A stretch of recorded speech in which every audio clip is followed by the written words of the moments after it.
জিলজালের প্রথম আয়াতে আল্লাহ পাক রব্বুল আলামিন বলছেন ইজা জুলজিলাতিল আরদু জিলজালাহা,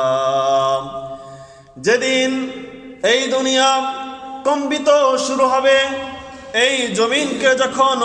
কম্পন অর্থাৎ ভূমিকম্প দ্বারা থরথর করে কাঁপানো হবে, অর্থাৎ আল্লাহ পাক রব্বুল আলামিনের হুকুমে হযরতে জিবরাইল আলাইহিস সালাম যেদিন সিংহায় ফুঁক দিবেন, সিংহায় ফুঁক দেওয়ার কারণে এই সিংহার আওয়াজ যখন ধীরে ধীরে ধীরে ধীরে বাড়তে থাকবে, প্রথমে আসতে থাকবে, অল্প থাকবে সিংহার আওয়াজ, সিংহার ফুঁ দিলে সিংহার আওয়াজ অল্প থাকবে, যখন এই সিংহার আওয়াজ ধীরে ধীরে বাড়তে থাকবে,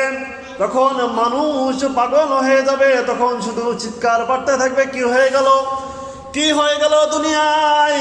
কিসের আওয়াজ হচ্ছে, কোথা থেকে আওয়াজ